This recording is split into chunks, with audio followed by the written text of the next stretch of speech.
إن الحمد لله نحمده ونستعينه ونستغفره ونعوذ بالله من شرور أنفسنا ومن سيئات أعمالنا من يهد الله فلا مضل له ومن يضلل فلا هادي له وأشهد أن لا إله إلا الله وحده لا شريك له وأشهد أن محمدا عبده ورسوله أما بعد فإن خير الحديث كتاب الله وخير الهدي هدي محمد صلى الله عليه وسلم وشر الأمور محدثاتها وكل محدثة بدعة وكل بدعة ضلالة وكل ضلالة في النار. أعوذ بالله السميع العليم من الشيطان الرجيم. بسم الله الرحمن الرحيم. يا أيها الذين آمنوا اتقوا الله حق تقاته ولا تموتن إلا وأنتم مسلمون. يا أيها الناس اتقوا ربكم الذي خلقكم من نفس واحدة وخلق منها زوجها وبث منهما رجالا كثيرا ونساء واتقوا الله الذي تساءلون به والأرحام إن الله كان عليكم رقيبا. يا أيها الذين آمنوا اتقوا الله وقولوا قولا سديدا يصلح لكم أعمالكم ويغفر لكم ذنوبكم ومن يطع الله ورسوله فقد فاز فوزا عظيما. قال الله تبارك وتعالى: من قتل نفسا بغير نفس أو فساد في الأرض فكأنما قتل الناس جميعا ومن أحياها فكأنما أحيا الناس جميعا. وعن عائشة رضي الله تعالى عنها قالت أن قريشا أهمهم شأن المرأة المخزومية التي سرقت فقالوا: ومن يكلم فيها رسول الله صلى الله عليه وسلم؟ فقالوا: ومن يشتري عليه إلا أسامة بن زيد حب رسول الله صلى الله عليه وسلم فكلمه أسامة فقال رسول الله صلى الله عليه وسلم: أتشفع في حد من حدود الله؟ ثم قام فاقتتب فقال: إنما أهلك الذين قبلكم أنهم كانوا إذا سرق فيهم الشريف تركوا وإذا سرق فيهم الضعيف أقاموا عليه الحد. وأيم الله لو أن فاطمة ابنة محمد سرقت لقطعت يدها. رواه البخاري في كتاب الحدود. تمام قسموں کی تعریفات اللہ رب العالمین وحدہ لا شریک کے لیے رائے مصیبہ ہے جو ساری کائنات کا تنہا خالق و مالک ہے، اور بے شمار درود و سلام ہو اللہ کے آخری نبی جناب کریم محمد رسول اللہ صلی اللہ علیہ وسلم کی ذات مقدس پر۔ محترم سامعین،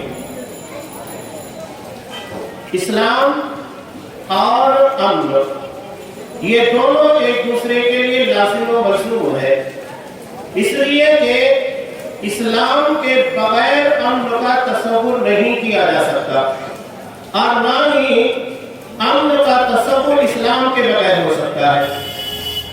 اسلام کا مطلب ہی ہوتا ہے پیس، امن، شانتی، اور نبی کریم صلی اللہ علیہ وسلم نے اس مذہب کے دھرم کے ماننے والوں کے تعلق سے کیا کہا؟ المسلم من سلم المسلمون من لسانه ويده۔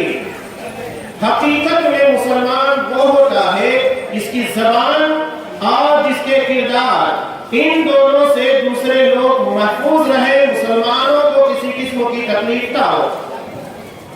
یہ مسلمان کی حقیقی پہچان ہے۔ صرف زبان سے کلمہ پڑھ لینا یہ آپ کو زبانی طور پر مسلمان بنا دیتا ہے، حقیقی طور پر مسلمان بننے کے لیے لازم ہے کہ ہماری زبان اور ہمارے کردار سے کسی کو تکلیف نہ پہنچے۔ زبان سے تکلیف آپ کسی کی غیبت کریں، زبان سے تکلیف آپ کسی کی چغلخوری کریں، زبان سے تکلیف آپ جھوٹ بولیں، زبان سے تکلیف آپ کسی کے حق میں جھوٹی گواہی دیں۔ یہ ساری شکلیں زبان سے تکلیف پہنچانے کی ہے، گالیاں دیں، یہ سب کے سب زبان سے تکلیف پہنچانے والی چیزیں ہیں۔